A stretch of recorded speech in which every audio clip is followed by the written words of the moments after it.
오늘은 성령 강림 후 21번째 주일입니다. 이 시간 다 같이 일어나셔서 경배 찬송 38장을 부르시면서 하나님을 예배하겠습니다.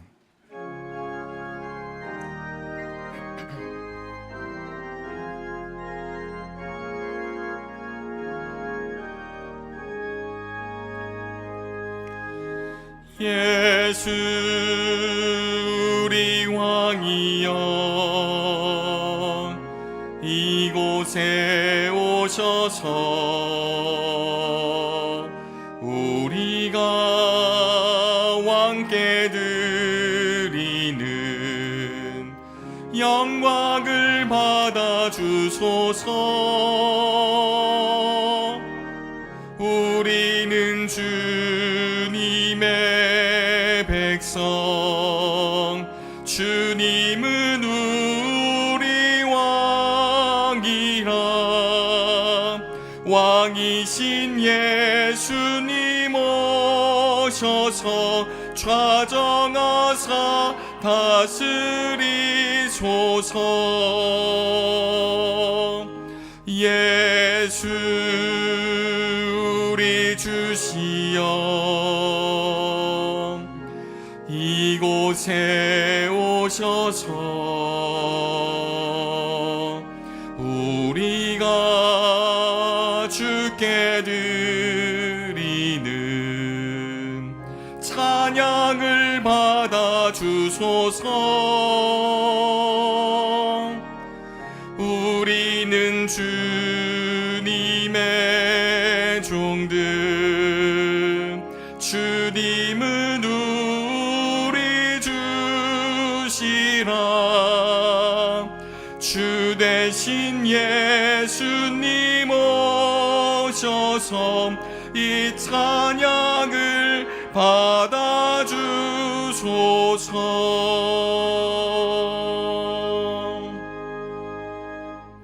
이스라엘의 찬송 중에 계시는 주여, 주는 거룩하시니이다. 여호와여 돌아오소서. 주께서 행하신 일을 주의 종들에게 나타내시며 주의 영광을 그들의 자손에게 나타내소서. 아멘.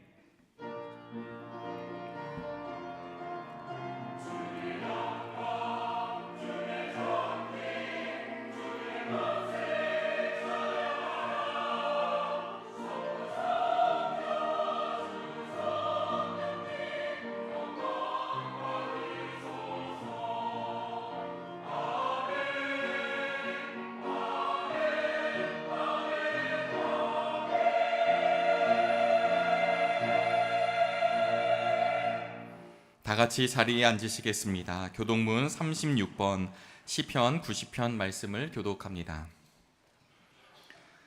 주여, 주는 대대에 우리의 거처가 되셨나이다.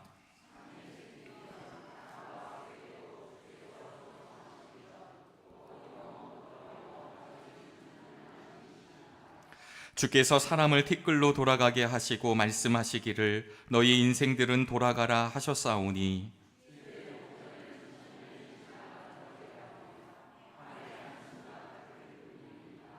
주께서 그들을 홍수처럼 쓸어가시나이다. 그들은 잠깐 자는 것 같으며 아침에 돋는 풀 같으니이다.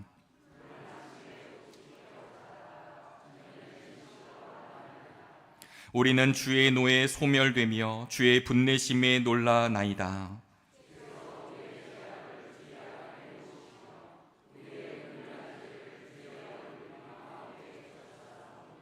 우리의 모든 날이 주의 분노 중에 지나가며 우리의 평생이 순식간에 다하였나이다.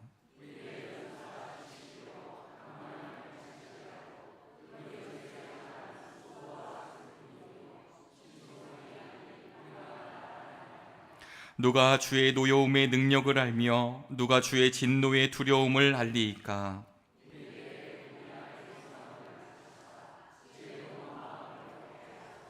아멘. 사도신경으로 우리의 신앙을 고백합니다.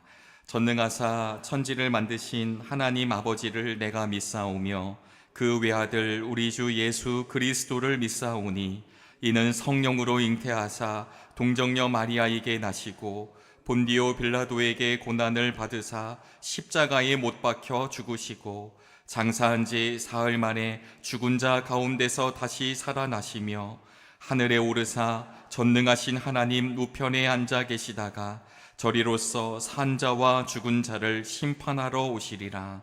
성령을 믿사오며 거룩한 공회와 성도가 서로 교통하는 것과 죄를 사하여 주시는 것과 몸이 다시 사는 것과 영원히 사는 것을 믿사옵나이다.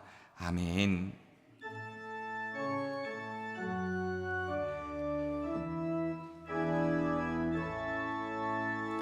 성부 성자와 성령 찬송과 영광 돌려보내세. 태초로 지금까지 또 영원 무궁토록 성삼위께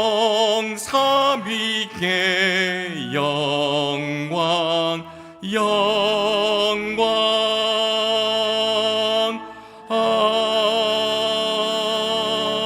아멘.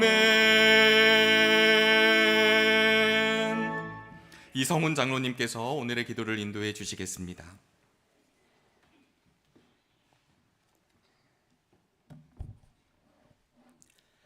홍수와 태풍, 크고 작은 사건들로 룩졌던 무더운 여름은 가고 오곡이 무르익는 가을을 허락하여 주신 하나님께 감사와 찬양을 올려드립니다.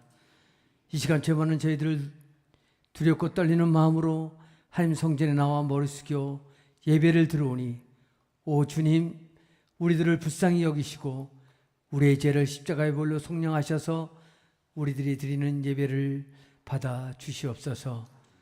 정릉교회를 사랑하셔서 창립 70주년을 맞이하게 하시고 우리들은 12개의 기념비를 하나하나 세워가고 있습니다. 그 중에 하나인 국내 성지순례를 은혜롭게 마칠 수 있도록 인도하여 주신 하나님께 감사를 드립니다.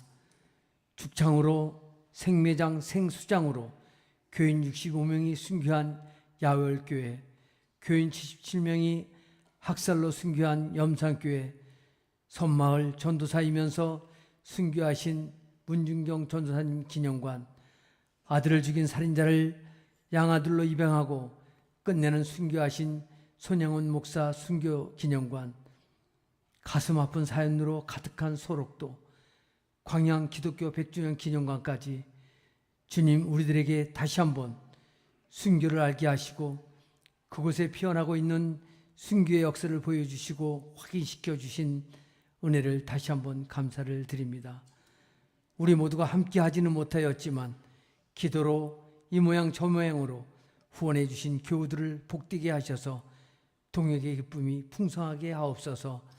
또한 지역 주민 초청 음악회로 이웃과 함께 하나님을 찬양케 하시고 빼놓을 수 없는 사진전까지, 오 하나님, 모든 것이 주님의 은혜요 은총이었음을 고백하며 감사를 올려드립니다. 지금 우리는 평화롭지만 이 시간에도 지구 반대편에서는 전쟁으로 생명의 존엄성이 무너지고 죽음의 공포 속에 사는 하나님의 백성들이 있습니다. 주님, 전쟁을 멈추게 하셔서 구원하여 주시옵소서.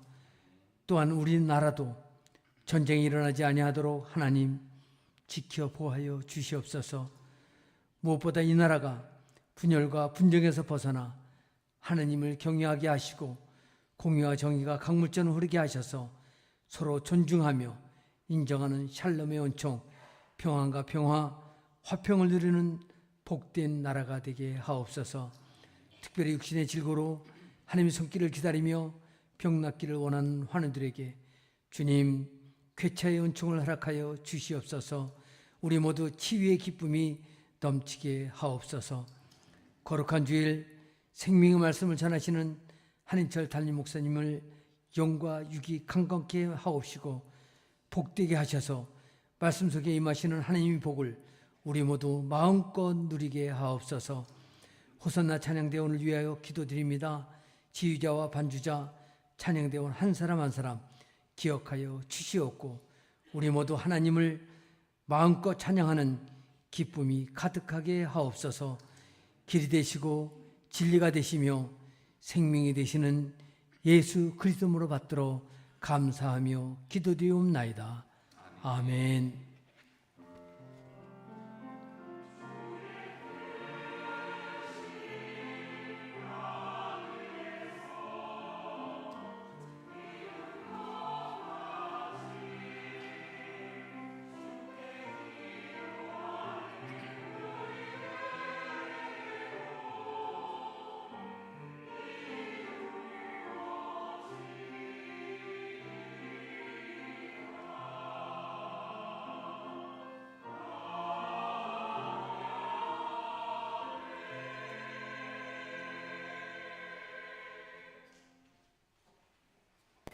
샬롬, 주님의 평화가 늘 함께 하시기를요. 창립 70주년을 맞은 정릉교회의 발걸음이 날마다 새로운데요. 12개의 돌이 하나하나 놓여질 때마다 우리의 마음과 믿음이 지역과 다음 세대에게 귀한 징검다리가 되기를 소망하면서 10월 둘째 주일 교회 소식을 전합니다. 창립 70주년 기념 김승범 작가 사진 초대전이 지난 금요일부터 시작하여 26일 토요일까지 지하 1층 전시관에서 열립니다. 바다 그 순간이라는 주제로 열리는 사진전에 정릉교회 성도님들뿐 아니라 이웃들과 함께 참여하시어 의미 있는 시간 되시기를 바랍니다. 아울러 김승범 작가님을 강사로 모시어 오늘 오후 예배는 문화 강좌로 드려지게 됩니다. 보이는 세계에서 내면을 어루만지다 라는 주제로 열리는 문화 강좌에 함께 참석하시어 사진의 세계로 떠나보시면 어떠실까요? 계속해서 가을 지역별 신방이 이루어지고 있습니다. 각 지역에서는 날짜를 확인해 주시고 기도로 함께 준비해 주세요. 성북지방의 여선교회 개사회가 오늘 오후 3시 30분 보문제일교회에서 있습니다. 문화 강좌 후에 바로 교회에서 출발합니다. 서울연회 여선교회 찬양 및 예술제가 17일 목요일 오전 10시 30분 은평교회에서 있습니다. 2024년 추수감사주일은 11월 첫째 주일인 3일이며 그 전주인 10월 28일 월요일부터 11월 2일까지 새벽 5시 하임 예배실에서 2024 감사특별 새벽 기도회가 우리는 감사의 땅으로 떠날 수 있을까? 라는 주제로 진행됩니다. 2024년 성탄절 칸타타 연습이 매주 목요일과 주일에 주보에 안내된 시간에 진행됩니다. 대상이신 분들께서는 함께 참석해 주시기 바랍니다. 교육부 소식입니다. 오늘 오후 12시 15분 나임 예배실에서 다음 세움 기도회가 있으며 기도회 이후 교육목회 협의회로 모입니다.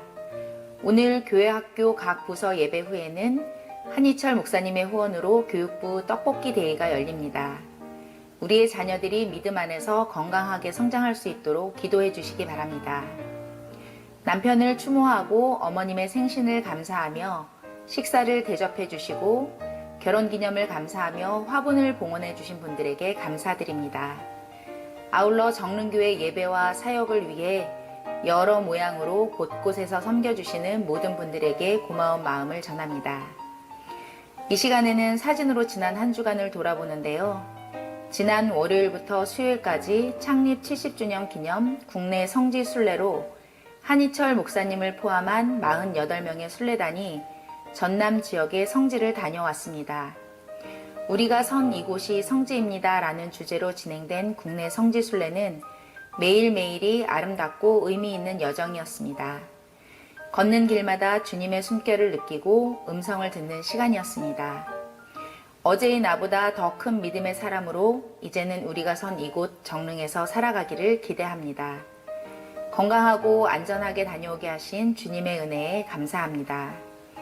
또한 금요일에는 지역주민 초청 음악회가 열렸습니다.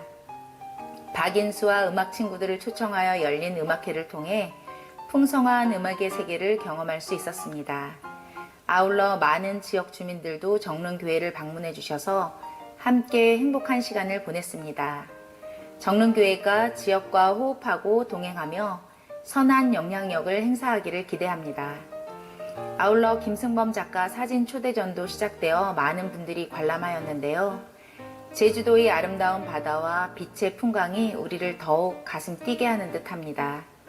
오늘 예배 후에 사랑하는 성도님들도 꼭 둘러보시고 우리의 마음에 바다를 품고 돌아가셨으면 좋겠습니다. 속되는 가을의 계절, 높고 푸르른 하늘처럼 주님이 허락하신 은총으로 넉넉한 마음과 믿음의 소유자로 한 주간 나아가시기를 기도하면서 지금까지 은총의 숲을 꿈꾸는 사람들이 모인 정릉교회 교회 소식이었습니다.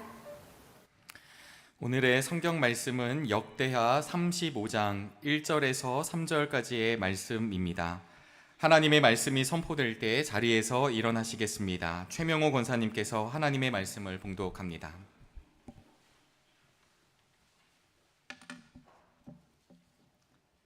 요시야는 예루살렘에서 주님께 유월절을 지켰다. 사람들은 첫째 달 14일에 유월절 어린 양을 잡았다. 왕은 제사장들에게 각자가 해야 할 임무를 맡기고 주님의 성전에서 할 일들을 잘 하도록 격려하였다. 왕은 또 주님께 거룩하게 구별되어서 온 이스라엘을 가르치는 레위 사람들에게도 다음과 같이 지시하였다. 거룩한 궤는 다윗의 아들 이스라엘의 솔로몬 왕이 지은 성전 안에 두도록 하십시오. 이제부터 당신들은 그 궤를 어깨에 메어 옮기지 않아도 됩니다. 당신들은 다만 주 당신들 하나님과 그의 백성 이스라엘을 섬기는 일만을 맡게 됩니다. 아멘.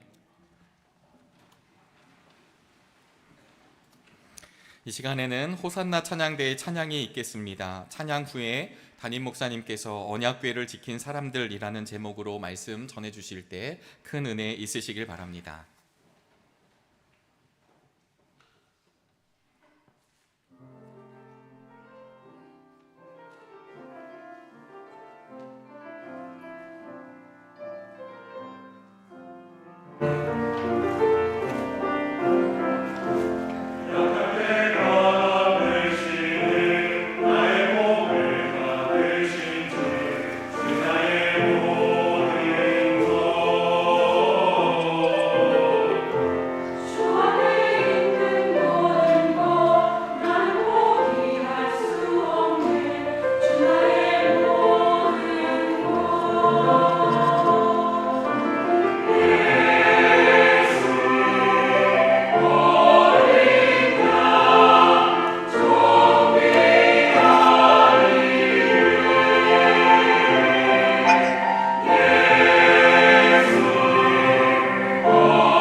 기도드리겠습니다. 주님, 오늘도 같은 마음입니다. 한 말씀만 하소서. 그러면 우리가 나을 것입니다. 이 시간이 주의 음성에 귀 기울인 갈릴리 바닷가의 한 마을이 되게 하옵소서. 말씀을 전하는 자의 부족함을 주의 긍휼하심으로 가려 주옵소서. 예수 그리스도의 이름으로 기도드립니다. 아멘. 주님을 예배하러 모인 이 자리에 주님께서 주시는 은총과 평화가 우리 모두와 함께 하시기를 바랍니다. 우리 호산나 찬양대가 찬양을 드렸던 것처럼 쓰러진 나를 일으키시는 은혜가 예배에 참여한 우리들 한 사람 한 사람에게 나타나게 되기를 바랍니다. 매주 드리는 예배지만 예배가 각별하게 여겨질 때가 있습니다. 오늘이 그러한데요. 왜 그럴까 생각을 해봤더니 지난 한 주 교회 안팎으로 많은 일들이 있었습니다. 무엇보다 저희가 창립 70주년을 맞아서 여러 가지 행사를 갖고 있습니다. 오늘 영상을 통해서도 확인했고 또 우리 장로님의 기도를 통해서도 우리가 어떤 시간을 가졌는지 이렇게 돌아볼 수 있었습니다. 2박 3일 동안 48명이 참석해서 성지순례를 잘 다녀왔습니다. 이 땅 곳곳에 순교의 흔적이 남아있는 거룩한 땅을 밟았습니다. 무엇보다 증도를 비롯한 신안에 있는 많은 섬들을 전도했던 문중경 전도사님, 그분에 관한 일화를 듣다 보니까 그분은 1년에 9켤레의 고무신이 닳도록 복음을 전하셨다라고 그럽니다. 나는 내 신발이 다 닳도록 어디를 향하고 있는가, 어떤 일을 하고 있는가 하는 것을 돌아보게 되었습니다. 그런 순교의 흔적들을 돌아보면서 우리가 목숨을 바치는 것도 순교지만 주님의 뜻 앞에서 나를 내려놓는 순간은 우리의 일상 속에서 우리가 지켜가야 할 오늘 우리의 순교가 아닐까 하는 생각도 서로 마음속에 담아 두었습니다.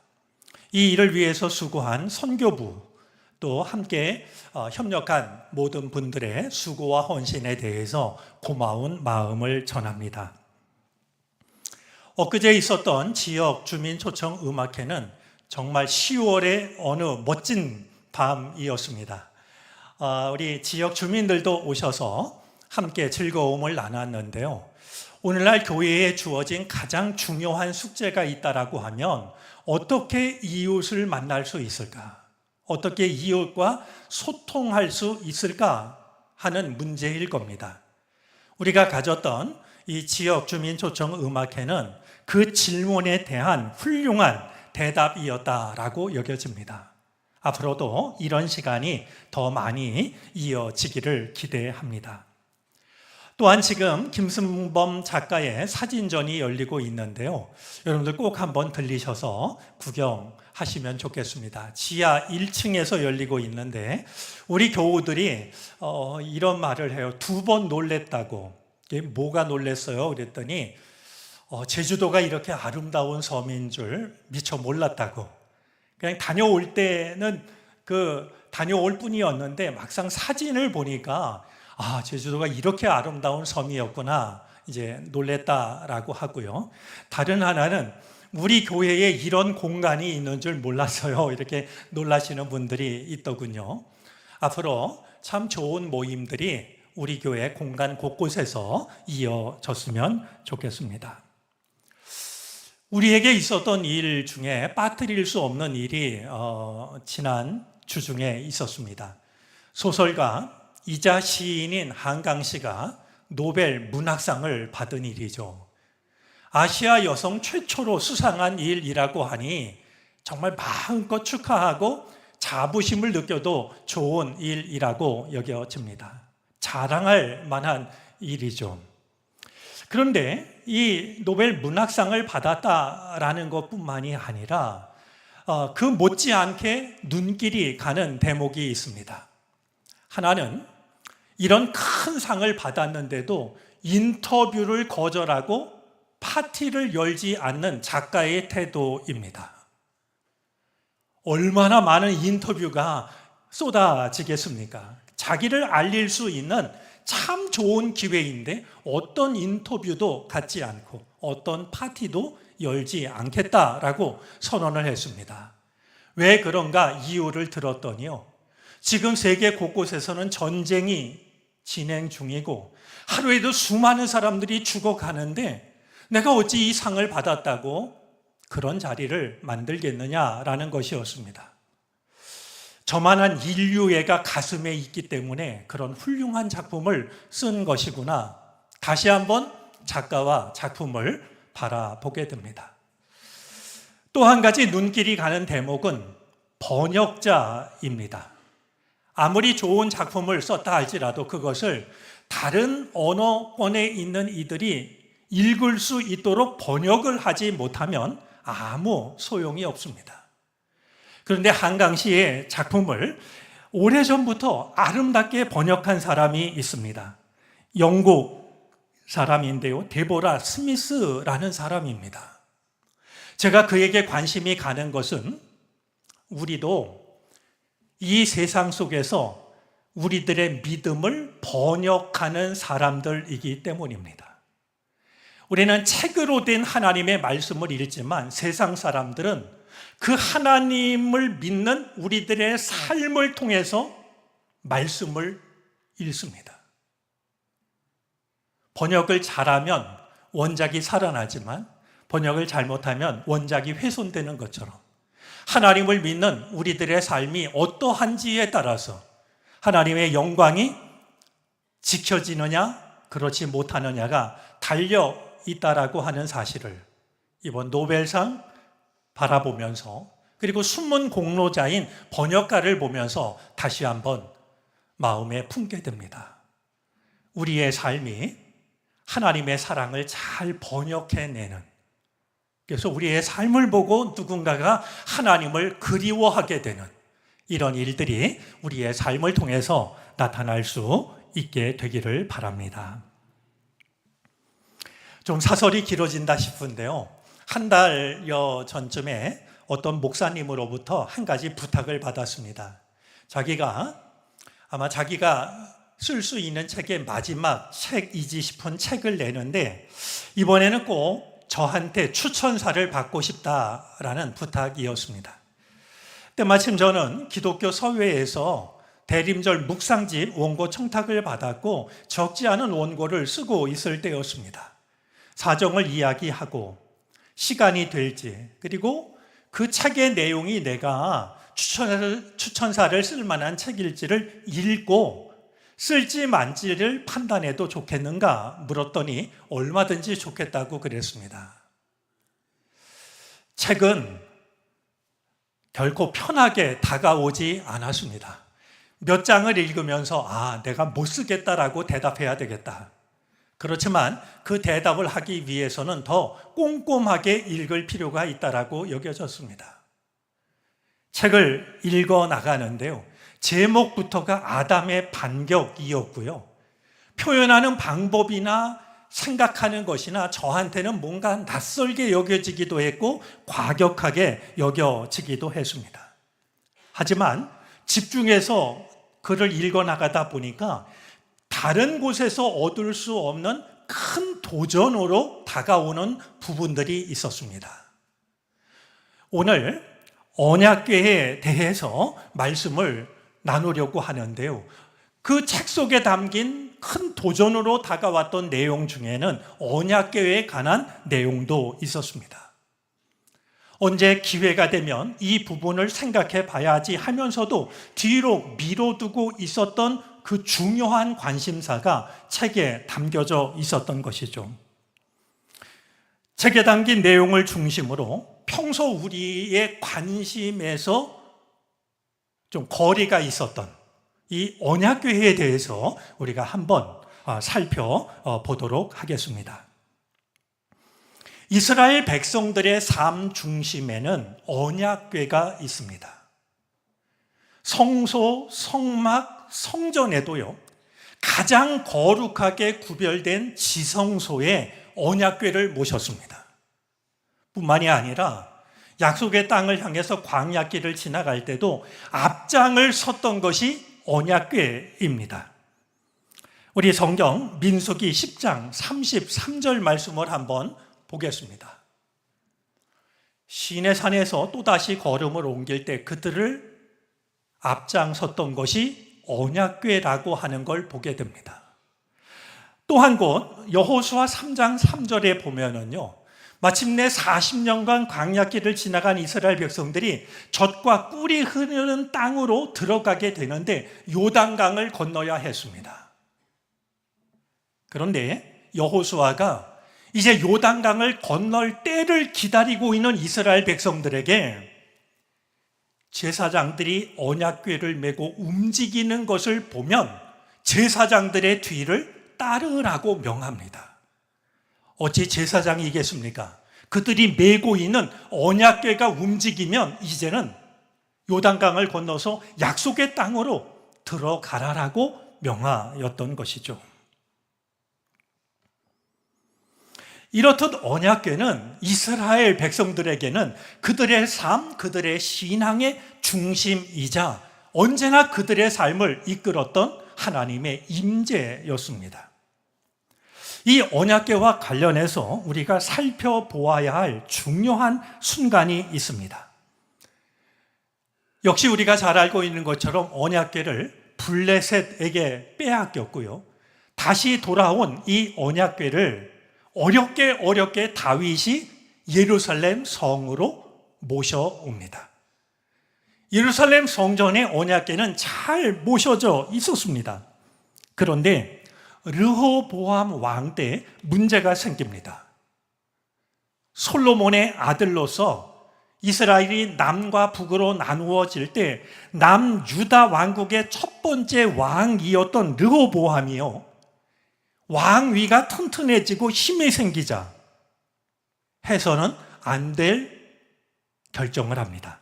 우리 역대하 12장 1절 말씀을 보겠습니다. 르호보암은 왕위가 튼튼해지고 세력이 커지자 주님의 율법을 저버렸다. 자기 힘만 믿고 하나님의 말씀을 등집니다. 그러자 온 이스라엘도 왕을 본받아서 하나님의 말씀을 등지게 되죠. 그 결과는 무서웠습니다. 이집트의 시삭 왕이 예루살렘을 치러 올라왔고, 이 시삭 왕은 성전에 있는 모든 보물과 왕실의 보물을 하나도 남기지 않고 다 탈취해 갑니다. 역대하 12장 9절에 기록되어 있습니다. 성전의 모든 보물, 왕실의 모든 보물을 하나도 남기지 않고 다 털어갔다라고 말이죠. 자, 그렇다면 성전 가장 중요한 곳에 모셔져 있던 보물 중에 보물, 언약궤는 어떻게 됐을까요?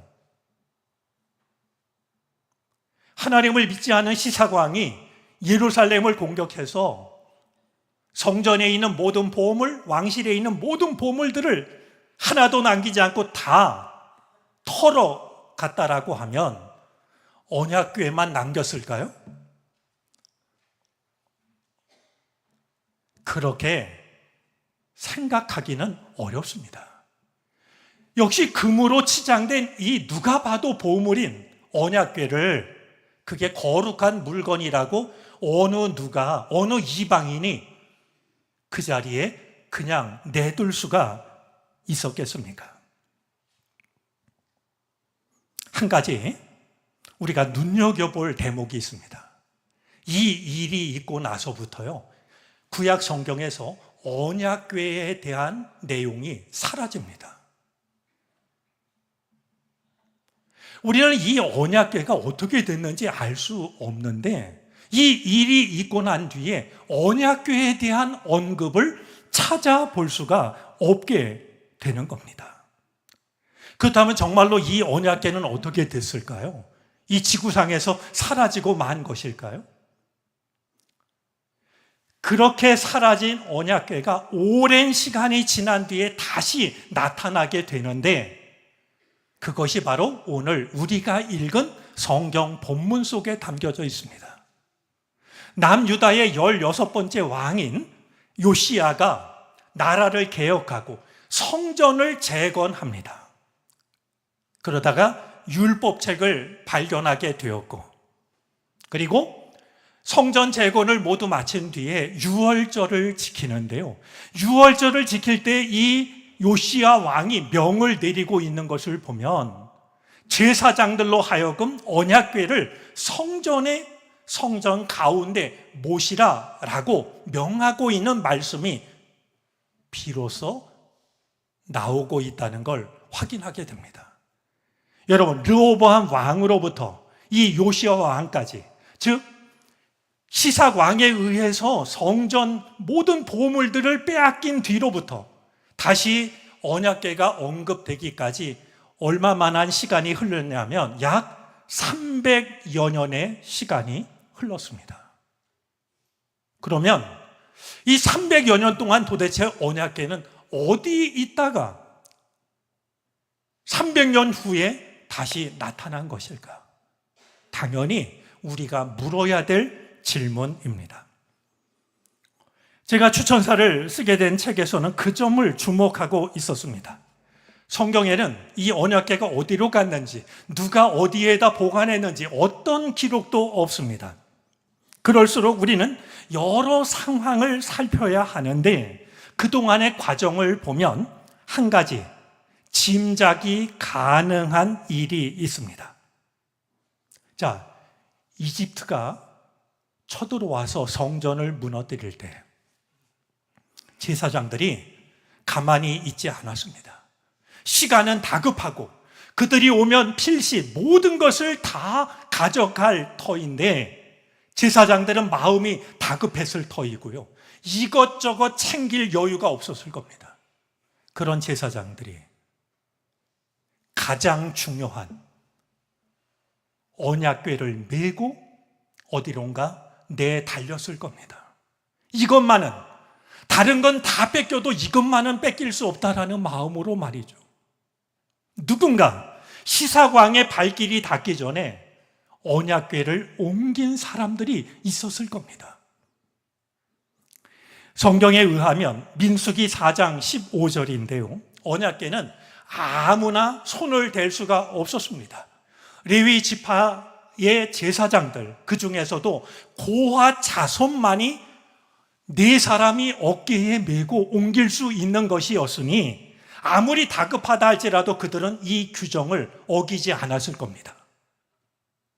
고핫 자손 중에 거룩한 제사장이 언약궤를 어깨에 둘러 메고 어디론가도 숨었겠죠. 이집트의 왕이 사라질 때까지 아닙니다. 르호보암 왕으로부터 요시야에 이르기까지 그동안 유다를 이끌었던 왕들을 보면은요, 하나님 앞에 선한 왕이 없었습니다. 만약에 이 언약궤가 세상에 드러나게 되면 이집트를 비롯한 외국의 군대들이 또다시 그것을 빼앗으러 쳐들어올 수도 있고, 하나님 앞에 경건하지 못한 왕들이 자신들의 통치 수단으로 쓰기 위해서 언약궤를 빼앗을 것이 자명했을 겁니다. 그들은 이 언약궤가 세상에 드러나지 않도록 언약궤를 지키기 시작했겠죠. 조금씩 알려진다 싶으면 다른 장소로 옮겨야 했을 겁니다. 그러니 단 4명만이 이 일에 나서지는 않았을 겁니다. 제사장 무리들이요, 조를 짜가지고요, 돌아가면서 이 언약궤를 지켰고, 돌아가면서 언약궤를 메고 가장 안전한 곳으로 옮기고 또 옮기고 했을 겁니다. 그들뿐만이 아닙니다. 제사장도 한 가정의 가장이었습니다. 이 가장인 제사장이 언약궤를 지키는 일로 인해서 혹은 일주일을 혹은 한 달을 어딘가 나가 있으면 그들의 가족을 누군가는 돌봐야 했습니다.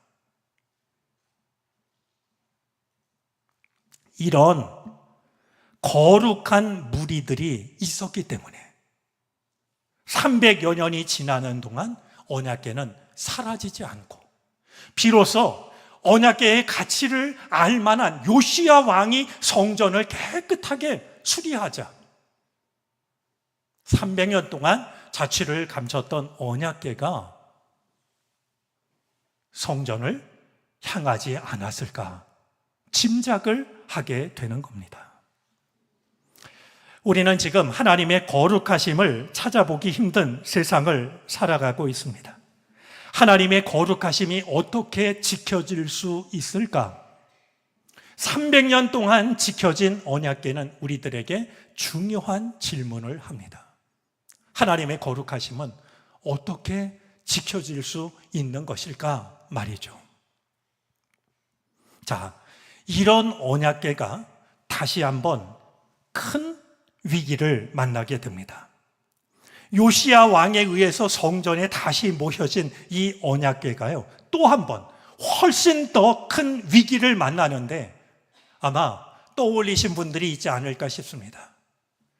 BC 586년 예루살렘 성전은 바벨론 느부갓네살 왕에 의해서 함락이 됩니다. 예루살렘을 함락시킨 느부갓네살 왕도 이집트의 시사관과 다르지 않아서 성전에 있는 하나님을 예배할 때 쓰는 모든 기물들을 바벨론으로 빼앗아 갔습니다. 우리 역대하 36장 10절이 그것을 증언하는데요.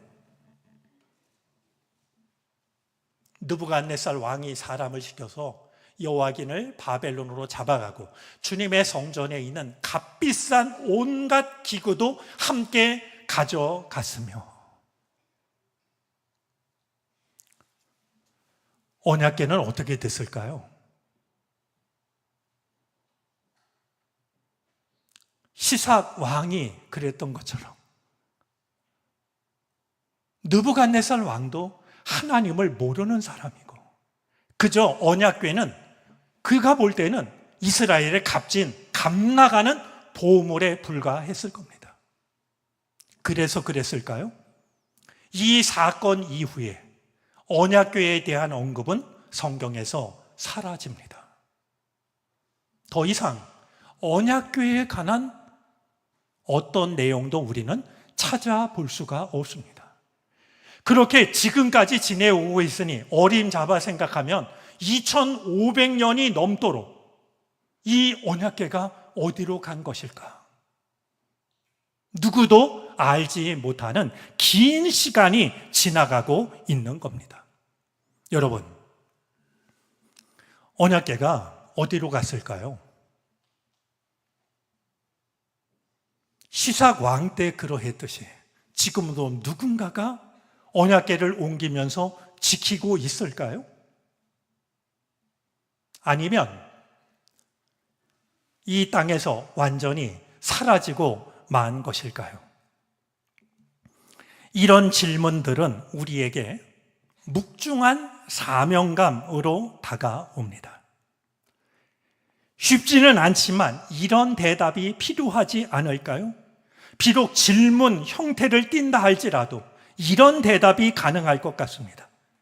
혹시 오늘 우리들이 언약궤를 지키는 사람들 아닐까?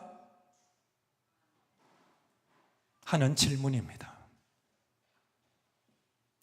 오늘 우리가 이 땅에서 그리스도인으로 살아간다라고 하는 것은 어디로 갔는지 알 길이 없지만 하나님의 거룩하심을 나타냈던 그 언약궤를 지키는 사람으로 살아가는 것을 의미하는 거 아닐까?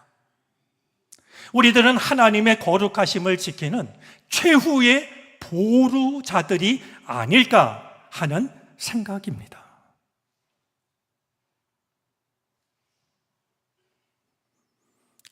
하나님을 믿는 사람으로 살아가는 우리의 어깨에 욕심에서 비롯된 잘못된 생각들이, 혹은 믿음 없음에서 비롯된 수고하고 무거운 짐들이, 그것만이 우리들의 어깨에 걸리지 않았으면 좋겠습니다.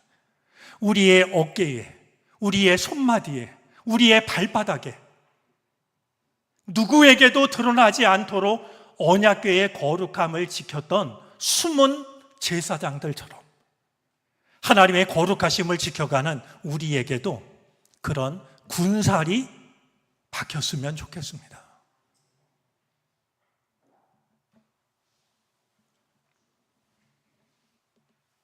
몇 번 들려드린 적이 있는 마틴 슐레스키의 한마디는 이런 의미를 담고 있다라고 여겨집니다. 마음에 글씨를 쓰듯이 다시 한번 읽어 주시겠습니까?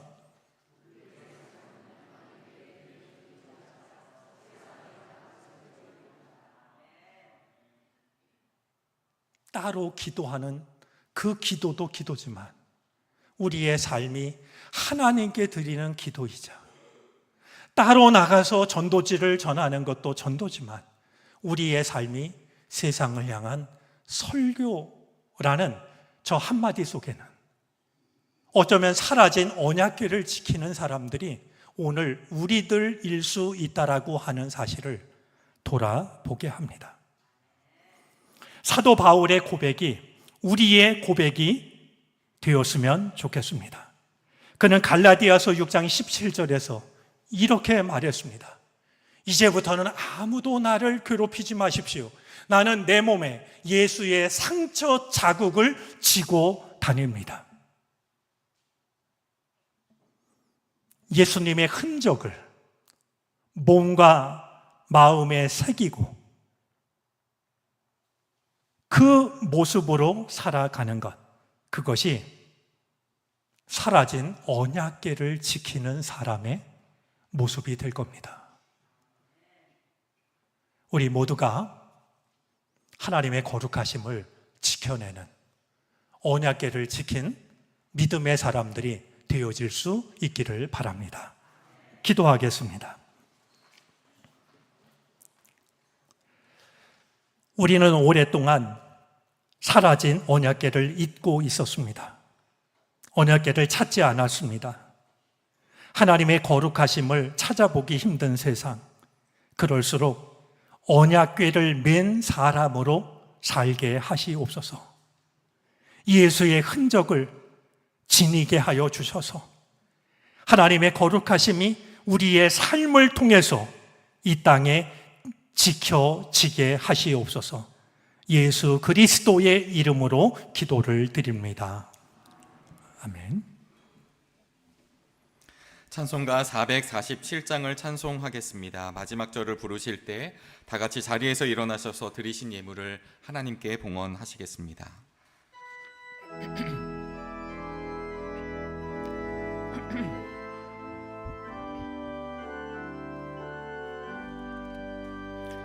이 세상 끝날까지 주 섬겨 살리니 내 친구 되신 주여 늘 함께 하소서. 주 나와 함께 하면 전쟁도 겁없고 주 나를 인도하면 늘 안심하리라.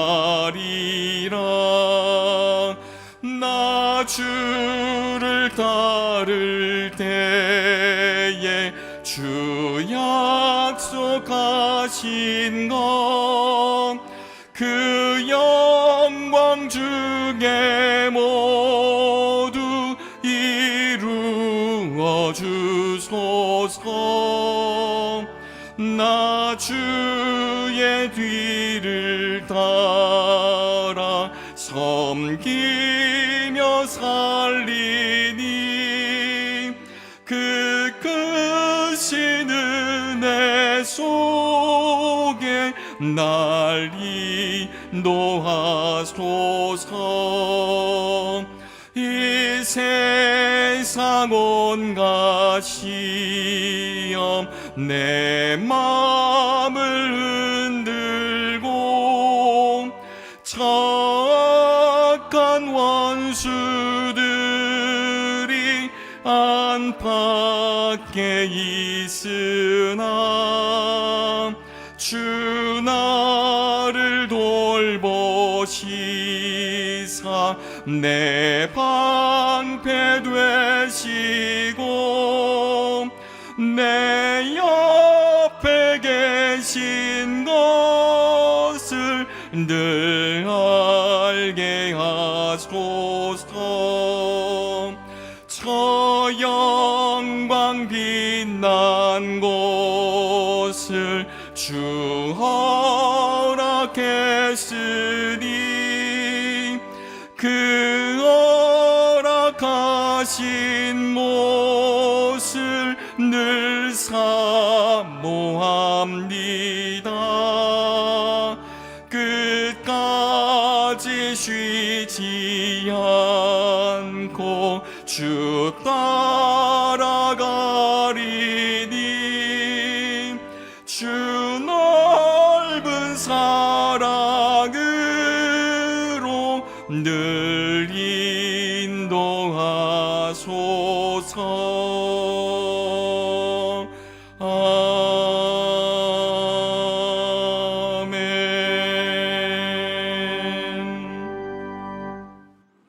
하나님, 세상을 분주하게 살아가던 우리에게 주의 날을 허락하셔서 예배의 자리로 나아오게 하여 주시니 감사드립니다. 분주하게 살 때 잊어버리곤 했지만 여전히 우리의 삶의 주인이 주님이심을 고백합니다. 어김없이 흘러가는 세월을 보며 우리의 모든 시간이 주의 은혜 안에 있음을 깨닫습니다. 주님 앞에 선 우리 모두를 한 사람 한 사람을 받아 주시옵소서. 우리에게는 없어 좋을 것들도 있고 부족한 것들도 있습니다. 없어 좋을 것들을 능력으로 물리쳐 주시옵시고 필요한 것들을 사랑으로 채워 주시옵소서. 하나님의 사람으로 살아갈 때 부족함이 없게 하시며 부끄러움을 당하지 않게 해 주시기를 바라고 원합니다. 몸과 마음 건강하게 하여 주시고 가정에 주의 평화가 넘쳐나게 하여 주시고 우리가 하는 모든 일 가운데 세밀하게 도우시는 하나님의 손길이 떠나지 않게 하여 주시기를 바라고 원합니다.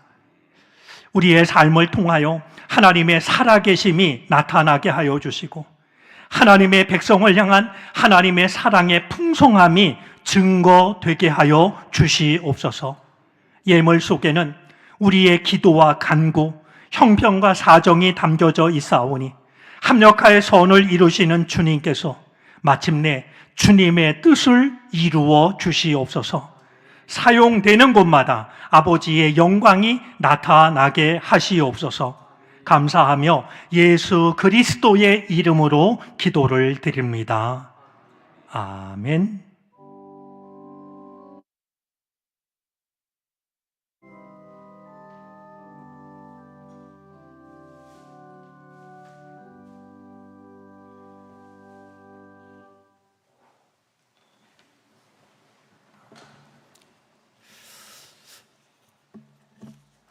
예, 우리 성도의 교제 시간인데요.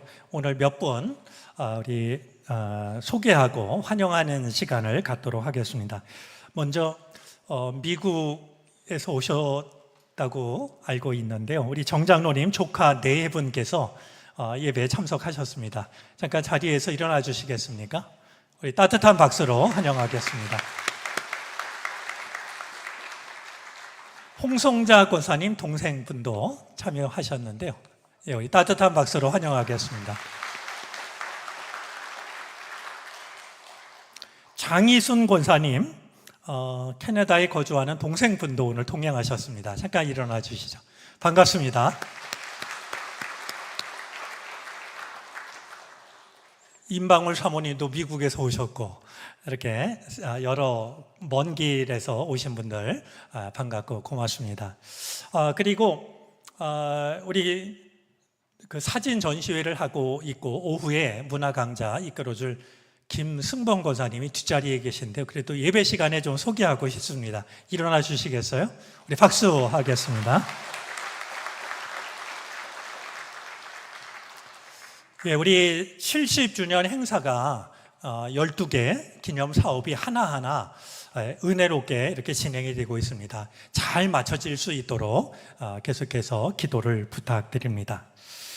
한 가지 개인적인 그 내용입니다만, 제 아내인 강은미 사모가 화요일부터 약 한 달 일정으로 아이들이 살고 있는 독일을 다녀오게 되었습니다. 저희가 독일 간 지가 참 오래돼서 한번 오랜만에 다녀오게 됐는데 기도해 주시면 고맙겠습니다. 우리 이 시간에 성도의 교제 나누겠습니다. 옆자리에 있는 분, 앞뒤에 있는 분 서로 인사하겠습니다. 우리 영상으로 참여한 분들에게도 주의 은혜가 함께 하시기를 바랍니다. 우리 여전히 옆에 사람 보면서 같은 인사를 했으면 좋겠습니다. 저를 따라서요. 당신은 웃을 때가 제일 예뻐요. 인사하겠습니다.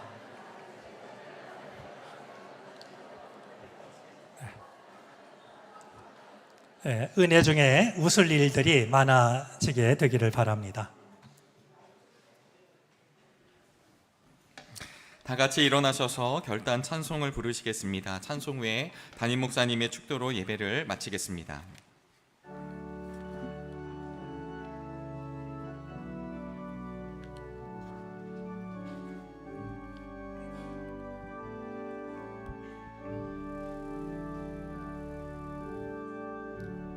은혜 아니면 살아갈 수가 없네.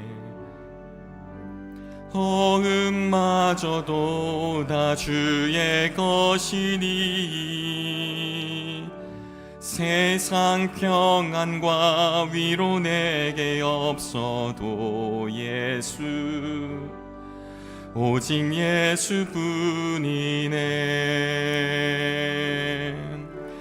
그 신계획 다 볼 수도 없고 작은 고난에 지쳐도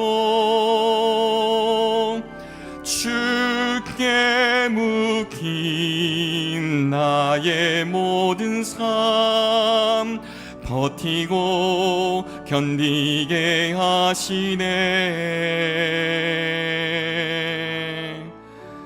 은혜 아니면 살아갈 수가 없네. 나의 모든 것 다 주께 맡기니 참된 평안과 위로 내게 주신 주 예수, 오직 예수뿐이네.